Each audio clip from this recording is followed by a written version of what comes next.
Welcome to today's WED Web Chat, Time to Pack. Now, StormAsia.com has been organizing these WED Web Chat sessions since 2020. We've been discussing trending topics by bringing together different views to provide a broader perspective for your benefit. Today's discussion is on travel. It's a favorite pastime of many, and we're all trying to find a way to get out of our mundane and the routine stuff and get a break, take a break. It used to be, though, that I could hop on a plane, ship, or train and check out a new place for a few days or weeks as a chance to have a break from the routine. And then I'd return refreshed to carry on back home. These days, it's become a bit more complicated. The increase in airline routes, arrival of many budget airlines, things like dynamic fares for travel and accommodation, uh, Airbnb, the whole digital awareness issue and digital devices that we have to use, and a host of new types of holiday options, things like bucket lists. You've got nostalgia tourism, where you go back and explore things that and places that you once had been to. The calmcations, where you want to escape the hustle and bustle and find some place very relaxing and very soothing. You've got sleep tourism, you've got digital detoxes, you've got event tourism, where you maybe follow F1 as it goes through different countries, or a concert tour by an artist that you like. Now, we also have to consider our footprint and how it will impact the planet, how the changes in the planet are influencing our decisions too. Like weather patterns have been shifting, temperatures have gone up. We're trying to escape the heat. And as a result, colder climate countries are getting a lot more people, visiting them. Tourism numbers are going up there. Then you've got, of course, the issue of over-tourism and things of that nature. Then you've also got to consider the political situation in various places. You don't want to hop into a war-torn zone or a place where they might not welcome you too fondly. So the world's become more complex and complicated, and that flows into our travel plans and how we decide where we want to go. Now, to help us in our planning, we've got a couple of experienced travel people who are on our panel today. They're very well versed in the trends that are shaping the travel and tourism industry, and I'm sure they'll have lots of tips to share with you as well. First panelist is Hendry-Prior. She's a co-founder of Alchemist Travel, and it's a purpose-led host travel agency based in Singapore. Joe has over a decade of experience in luxury travel and communications and plays a vital and key role in shaping Alchemist Travel's creative direction and long-term vision. Alchemist Travel specializes in sustainable, high-end travel for clients and engages independent travel consultants to create personalized, values-driven itineraries. Joe believes that travel can be a tool for positive change. To that end, the Alchemist Travel Foundation ensures that every tourism dollar drives real, tangible impact. Welcome, Joe, to today's discussion. Thank you, Canon. Nice to be here. We've also got Chong Ling. She's a co-founder and chief of adventure of Threepletopia, a Singapore-based travel platform dedicated to unique, off-the-beaten-path group experiences. Now, after 17 years in the corporate world, she decided to pursue her desire for travel and community building. Ling has explored 66 countries and brings her experiences to bear on her adventure itineraries. In Singapore, she organizes nature walks and travel walks with the Threepletopia Meetup group, which has over 30,000 members, I think. Right. Welcome, Ling, to today's discussion. And maybe to start off, you've been to 66 countries. So, what's the most memorable trip that you've had? Okay, so for me, I like nature.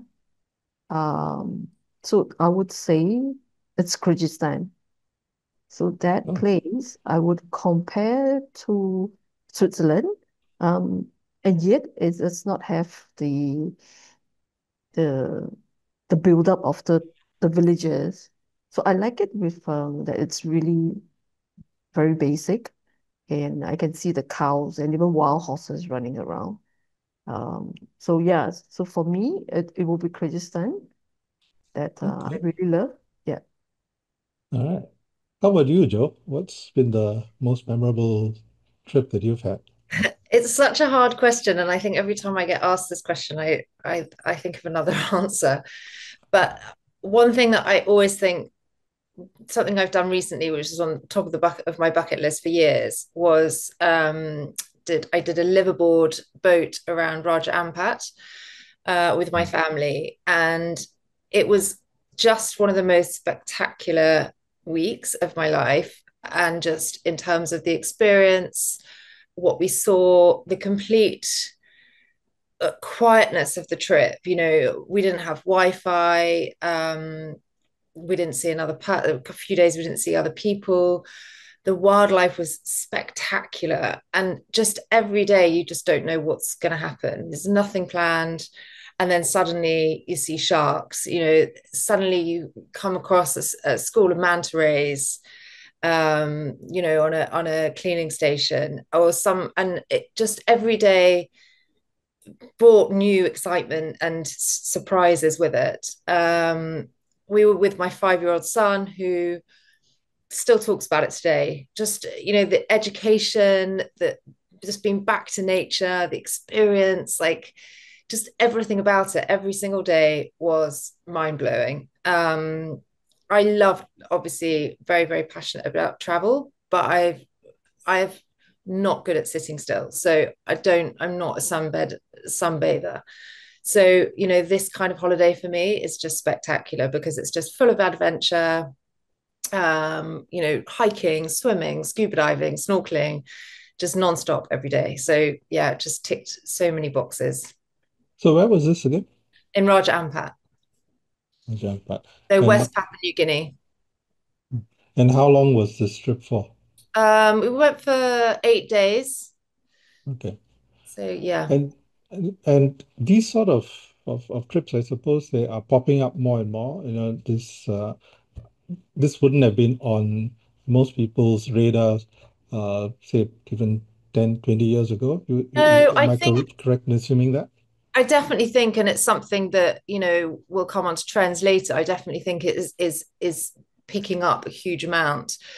And actually, to that end, it's the best time to do it because the busier it gets, the more popular it gets, the more boats there'll be, and you just won't have the same experience. And a lot of people fly to Komodo and do liverboards there. They've now got an awful lot more flights that are going straight into Komodo. So, I would say while it's a trend, I'm like, get it while it's good, because Yeah. before it gets too busy, it's the best time to go and do these liverboards in these spectacular islands, which are literally like the archipelago behind Ling on her Mm, screensaver. That's what it mm, looks like. And you'll just go for days without seeing anyone. It really is spectacular. And I think a lot of people get confused with Raja Ampat and Komodo. They're completely different mm, places. Komodo is very close to Bali. Raja Ampat is very close, is basically West Papua New Guinea. And actually, the nature there is just spectacular. I mean, at some point there's freshwater crocodiles in some of it because it's mm. kind of where it met Australia. So it's really it's really spectacular and very, just every day is different, and every archipelago you come to is a bit different as well. So yeah, Yeah. and it's that feeling of, it's that slow travel trend that we're really seeing now, where people Mm, actually, the art of travel is actually the big part of their trip. It's not traveling to somewhere so they can just sit and do nothing. Ling, do you have to go hunt for these sort of adventurous places to take your guests to as well? Oh yeah, of course. Because our audience are people who are largely based in Singapore, and I think what we are seeing is that, especially after COVID, I'm not sure whether Joe sees the same pattern, and people are um they would want to experience something different. And so, I think lack of a better term, I call them adventure wannabes, who probably used to be people who want to go, like, shopping, eating, just more of like walking within the city, within the safe comfort zone that they have used to. So, but right now we are seeing that change, that shift. So take for example, right, like the audience based in Singapore, they really love places like Taiwan, Japan. And so what we are seeing now is that yes, they're still going to Japan and Taiwan, but they say, hey, let's look at something else in Japan, and Taiwan, and many other countries. Likewise, it's the same, or rather, similar trend that we are seeing. So, for example, in Japan now, like the trails in Japan, it's getting popular, and then also Taiwan. So Taiwan is more than just eating and shopping, right? So people want to go on Mm. some, because we bring people to trek some mountains. So we are even bring people to go to some islands in Taiwan now. Yeah, so we are seeing that shift. It could be the same country, but they're looking for different experience in those countries. Yeah. I don't Mm. know whether Joe feels the same way. Definitely, yeah, I would very much agree with that. Um, I think just going back to Kanna's introduction about the different types of travel, I think post COVID, we saw that nostalgia travel where people wanted to go back and see their families. They wanted to go to Cornwall, wherever they've used to go as a family. And, you know, or we used to go here when I was little. And so I want to go and take the children there because they hadn't been away for 3 years. They wanted something that they knew that was safe and that was not nostalgic. And then we saw a shift into kind of let's just blow the budget and go on holiday because we haven't been away for 3 years. At which point the Maldives blew up. Everyone was just, and also because they felt like it was a safe place because everyone still had, the concern of getting COVID in the back of their heads. So this kind of going and staying in a hut on water felt like safe. And then now we've got this real like shift into adventure and like people wanting to go somewhere really exciting. And yeah, I think that's exactly it. They want to go a little bit further. They want to kind of explore a little bit more. You see so much these days on Instagram. You're like, I feel like I've been there. I want to do something that isn't like all over my Instagram, that people haven't been before. And so yeah, I think there's been a real uplift in that kind of, okay, well, all right, so we're going to go to Australia, but I don't want to go to Sydney. I want to go to the outback, or I want to go to Cambodia, but I want to go and stay in the rainforest and work with, go and work with with the guys on the ground there. And yeah, I think there's that little bit more. People are just becoming a little bit more intrepid and a little bit more adventurous. Mm. What do you think is causing this shift in thinking? And is it uh, a certain group, a certain age group that is doing more of this than the other? I mean, I think from our point of view, um, it's it's a little bit of everything, to be honest. I would say kind of the younger traveler wants to do it, but also the parents want to take their families more, want to. I think a lot of parents are actually a little bit more open about kind of taking their kids out of school a couple of days early because they see the power of travel in terms of educating their children. And so I have so many bookings where they're like, you know what, I'll just take them out of school a few days early. Or, will come back really late on the Sunday and then they're straight back into school because they just, I think people see the power of travel from point of view of education, but also in terms of like really bonding you as a family and going having those experiences together.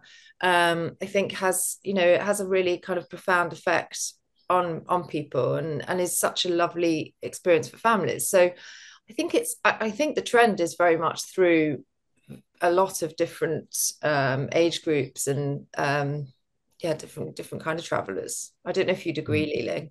Yeah, like I think like from my audience, what we are seeing is people who kind of reaching or maybe had early retirement, and then they say, hey, they have seen enough of COVID, like what they have experienced, and they say, okay, um, maybe I worked too hard and too long, so I think I should just give myself a real good break.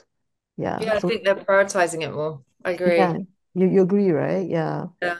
So All that's these what we are bucket seeing. list activities right now. Yeah. Correct. And There's actually, in the same vein, we've had quite a few people just more uplift in the kind of like little wellness trips as well, because, while they want to do these big trips with their families and they're a bit more adventurous, they're also quite burnt out. So, they want to do, we've seen quite a big pick up in wellness trips. Whereas post COVID, there was a real slump because everyone had been sitting at home, not really doing a lot. And so the idea of going somewhere and not doing a lot didn't really appeal. And these days, you can go to some amazing properties that is incredible for your family, but it also has an amazing wellness proposition. You can do stem cell therapy at Suniva Fushi in the middle of the Maldives. mm, There's so much you can do now, um, that actually ticks so many boxes while you're there, with your family. I think the opportunities are so much better, and you're given this. People are. I would say it's so important to, and this is what we do with our clients, is just like push them a little more. Well, what about this and what about this? Because if you don't just go to the normal places that you've seen and read about for years, and you explore a little bit more, and you allow your travel agent to help you a little bit more in terms of kind of what's suitable for your family, you can tick so many boxes and have the most amazing experience where, yeah, all these, it's not just an adventure holiday. it's mm, it's it's that plus something else. It's that plus a day of having incredible wellness treatments or whatever it is, but it's not quite two-dimensional like it used to be. So do you reckon that the travelers today want more bang for their buck? They want to pack in as much as they can within that period that they're traveling? Do you see that as a trend, Lily? Okay, so from my audience, so what we are seeing is that people would want that, but having said that, they also would want to take a slower pace and to truly immerse and experience what the place has to offer. So I think it very much depends on the audience, but I do see a shift towards not just a tick list, right? Okay, I've been to the Mm, let's say Eiffel Tower, right? So it's beyond that now, right? They want to spend more time to be immersive, sit down in even cafes, take a slow walk, like that. So I think that's what we are seeing. And so mm. yeah, if you're going to be slower, you definitely may not visit as many places. But I think people in general they are like okay with that shift in Mm. not just a tick list. Okay. Do you see that as well, Joe? Yeah, I definitely see that. And I was just thinking, I wonder if it's the rise of people taking more videos of their experiences. So much is put on Instagram these days. Like perhaps, perhaps it's that's another external force when you're talking about these trends, is that, 5, 10 years ago, it was just about going to the Eiffel Tower and taking a photo of yourself in front of the Eiffel Tower. Now it's about taking a video of your cappuccino and you Yeah. know and then you slowly walking down the Champs-Elysees, and maybe that's an external force as well, but I don't know. But we're definitely seeing that as well, like Yeah. the kind of the rise in kind of authentic experiences. I'm sure social media has played a big part in making people's holiday decisions. Do you have your clients coming to you and say, "Oh, I saw this on this social media platform, and I want to do something like it"? Do they use that as a reference point, or is it still, "Oh, I personally want to do something because I feel strongly about it and I want to go there"? How do your guests approach it, Joe? To be honest, a lot of my clients don't have time to go on Instagram. Um, they are, very, very busy with their full-time jobs. They've got a lot of my clients are, have three kids, full-on jobs, hardly any time. I say to them, right, this is where you're going for your next holiday. What do you think about this? This is what I've put together for you, and it's like brilliant, done. Um, so we don't really have that, um I have got a few clients who are a bit younger and they're a bit more active, and they send me like real like links to TikTok and say I really want to do this. Like, I don't even have a password for TikTok, but I'll try and work it out for you. We can try and make it happen. So yeah, again, it's totally down to the client, but the majority of my clients, I would say, aren't necessarily driven by it. But then you say that their children are probably Instagramming all day long. I mean, I've just had clients in Costa Rica for 2 weeks, and they sent me all these photos, and actually the kids are on the cameras, with their proper tripods, taking lots and lots and lots of photos and documenting it all. So, um, in turn, I'm sure there's someone Instagramming somewhere. For Mhm. sure. And Ling, how about your customer base? So for ours, they would say, okay, this is that high level itinerary. And then they will show me, say, some Instagram, some videos, and they'll say, hey, what about this place, right? So in general, they would say it's okay. The itinerary seems okay, but somehow they saw some nice videos, photos somewhere, and they say, "Is that possible?" Or they read some blog. So I give an example. I have a customer that just came back from Sapa, so they gave me a whole long list of places they want to go in Sapa. Then I look at the list. I was like, "No way we can finish so many, right?" And Sabah being a winding mountainous region. And so then I say, okay, we have to cut short. And yeah, so social media definitely have a huge influence in some sense. But I would say I think customers are also being reasonable to expect like what's possible and yeah, within Hmm. like reasonable limits, right? Yeah. Yeah, that's true. So based on what you've been seeing and experiencing with your customers, which would you say are sort of the hot destinations now? And are they okay by country and maybe by region and by activity, perhaps? Joe? Well, I mean, as Ling said, Japan has just been absolutely nuts. Everyone's been going there for the last few years, and we've definitely seen that. But I think we're really seeing a rise now in that really kind of going and wanting natural beauty and to be kind of doing something very different, and as we were discussing, something a bit more adventurous. And um a lot of our clients want to know that they're going to well, all of our clients want to know that they're very looked after, and so it's that very authentic level of luxury, but sustainable and authenticity, and it like kind of conservation focused trips are massive now. Like, they're really rising. So Bhutan is really on a lot of our clients' hit list. That's becoming really, really popular because, as I say, with that, it's less, you've got wellness, you've got switch off time, you've got adventure, hiking, completely different. You're stepping out of your everyday, you're leaving your to-do list at home, you're spending a time with your family or your loved one, or just even on your own. We have a lot of people traveling on their own these days. They just, they want to get away from it all. So we've gone back to that crazy, everyone's at 100 miles an hour again, and they want to go somewhere very different. And I say authentic probably every day at the moment. Like it's just all about authenticity, really like very, very that's so important, I would say. Okay, so when you say authenticity, it could mean different things to different people. I'm just wondering, what does that mean? That it's unique to you as an experience, that you're not I think following something else or somebody else's I think, footsteps? yeah, I think unique to you. I think, if unique to the country, um, authentic experience. So of really experiencing the culture in a very honest way.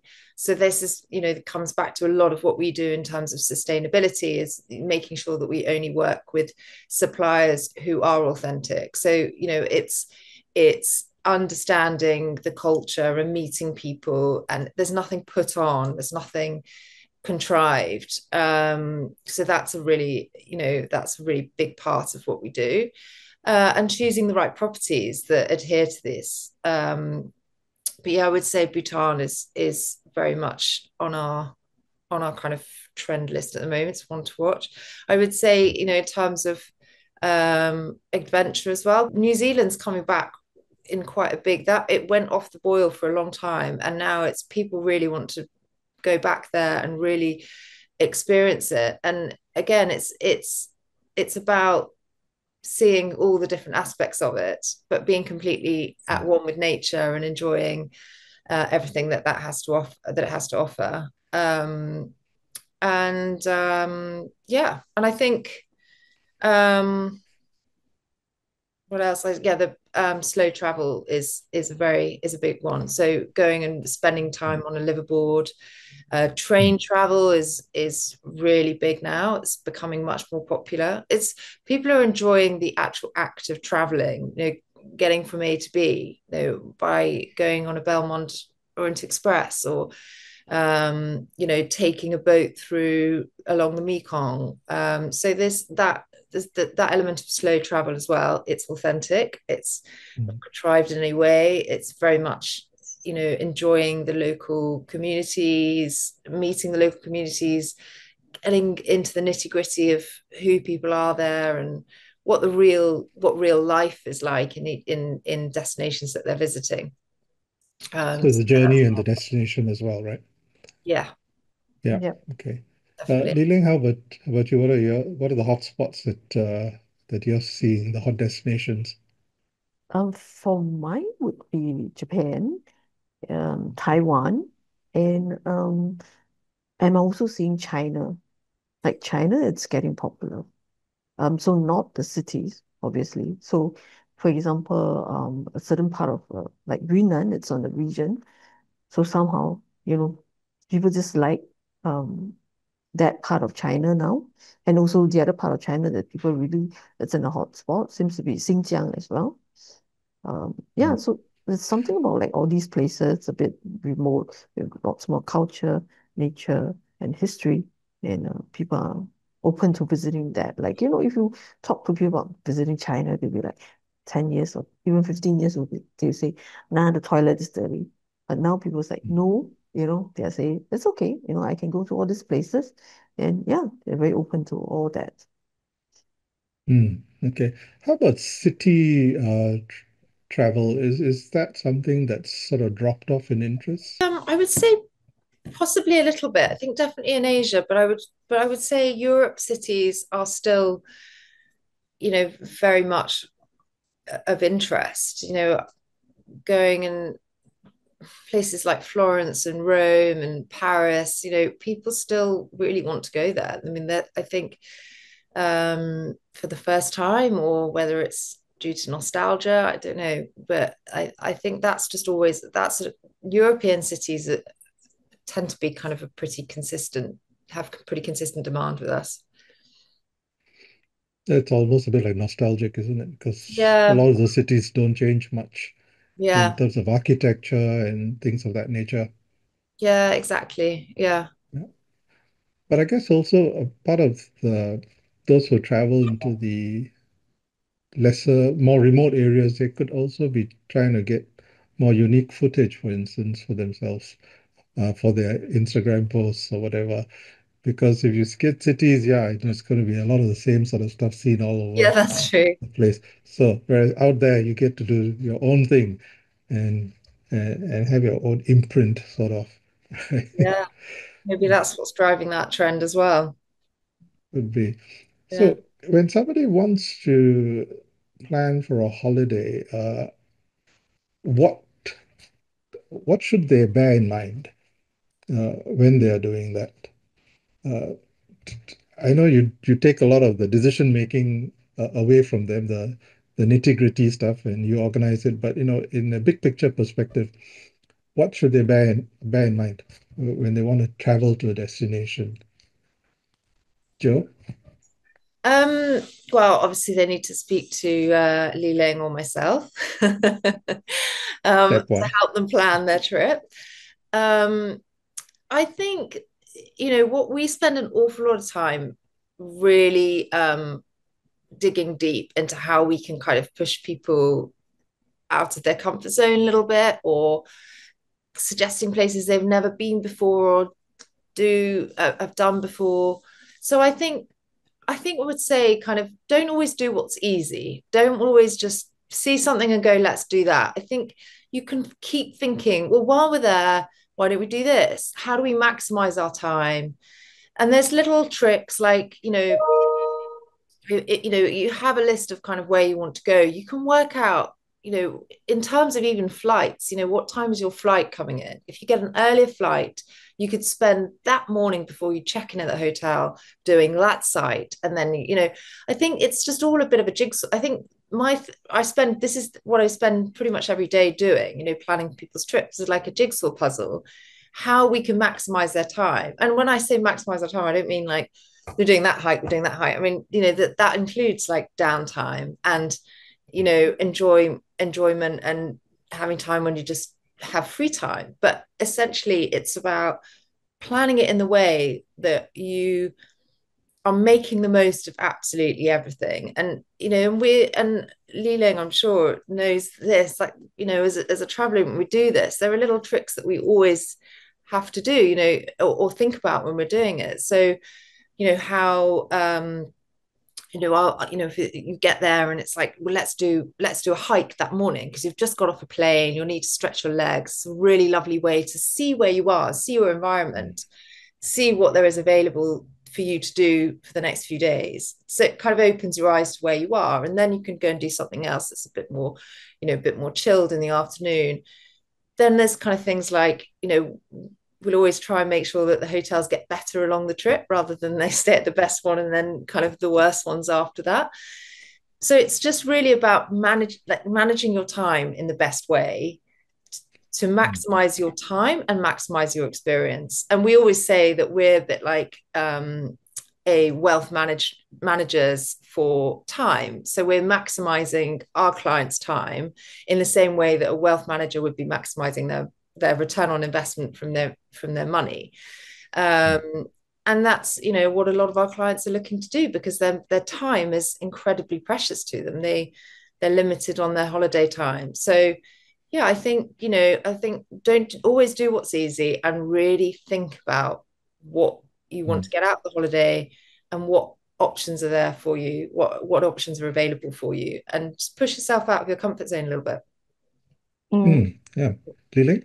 Yeah, I would agree with that. And because for my audience, I always encourage them to be a bit more open and flexible because, adventure is just a very, like a loose word, right? So think of us as like going expedition. So expedition in the sense it's you're going to this place, but the itinerary is not very fixed, and you can have a lot of challenges, changes. Something is going to happen along the way, and yeah, so being open-minded, being flexible, and so it should something happen, truly with a positive mindset. Yeah, so Mm. things like that, for us, we always encourage our customers to say, if you want to join us, be ready for that.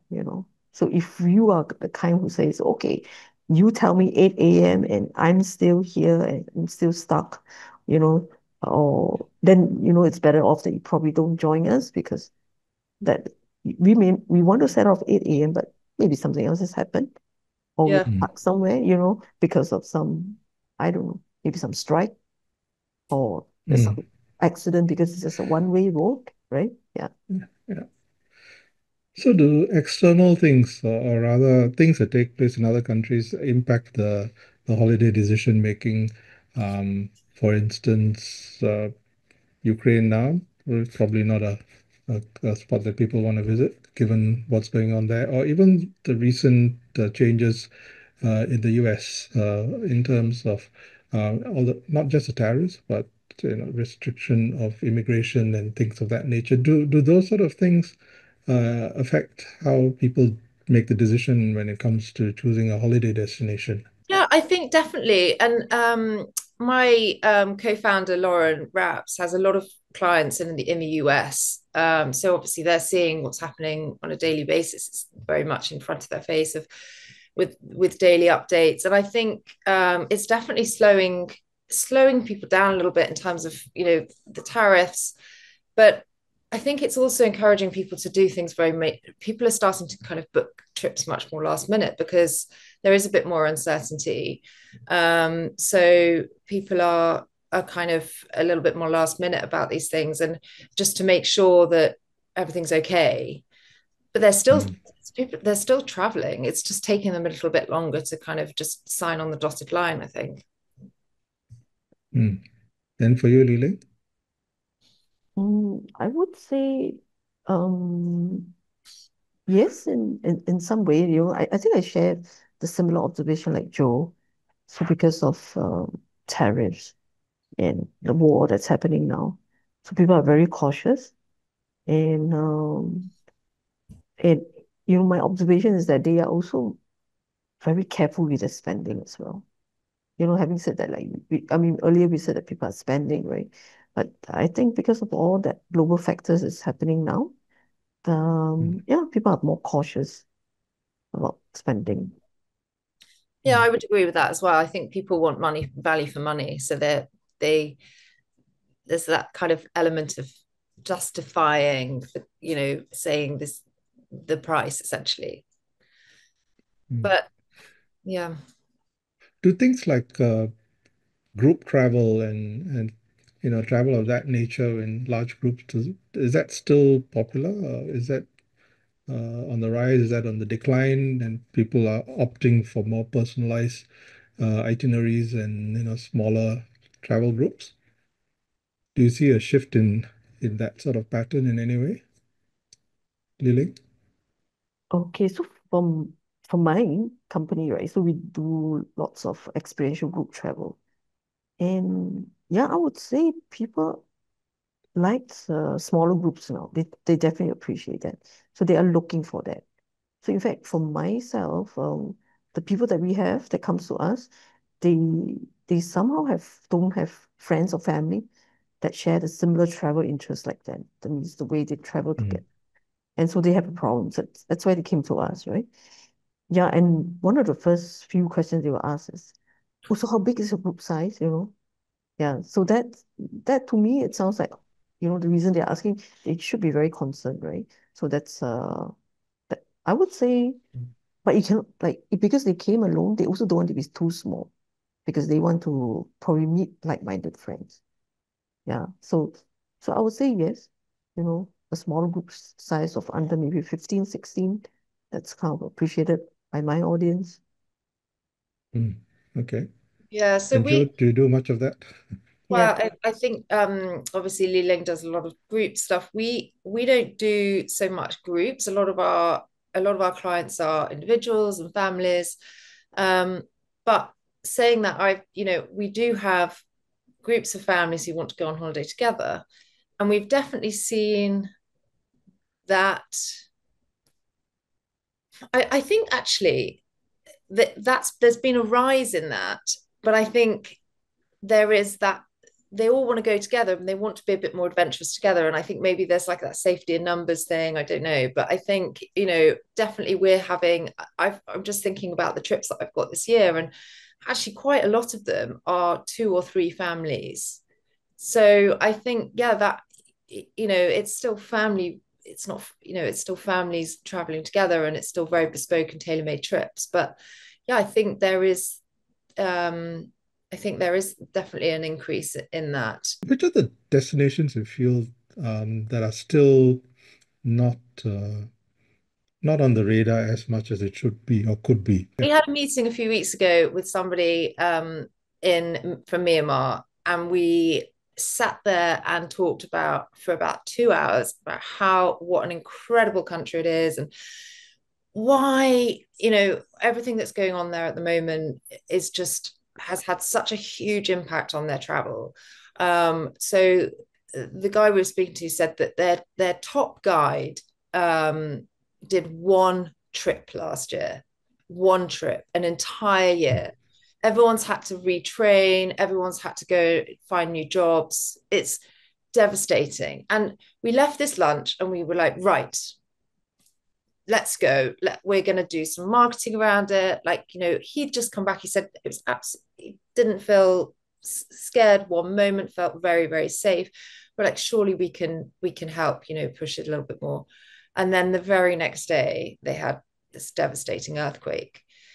It's just so sad that they've had one thing after another, but it's such a beautiful, beautiful, beautiful country. And that's very sad that it hasn't had the tourism that it used to. I mean, it used to be, it was very much, it was a real hit list of people coming from Singapore. When I moved to Singapore 10 years ago, everyone was traveling off there on a weekly basis.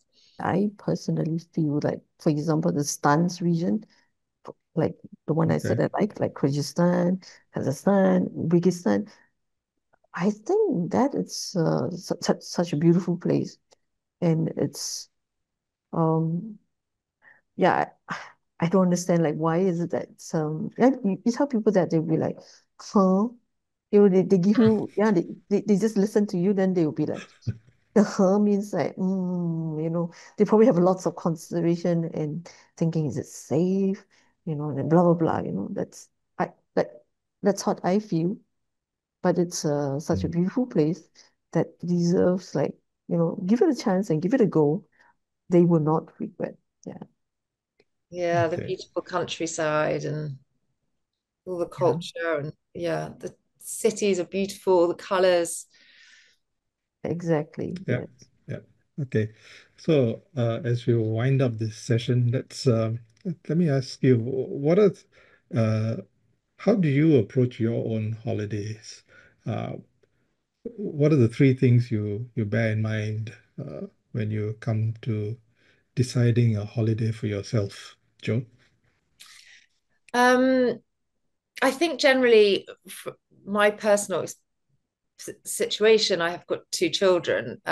So I am always very much thinking about what's right for them, and particularly my son who's 6, because he is very into nature, he's very into adventure.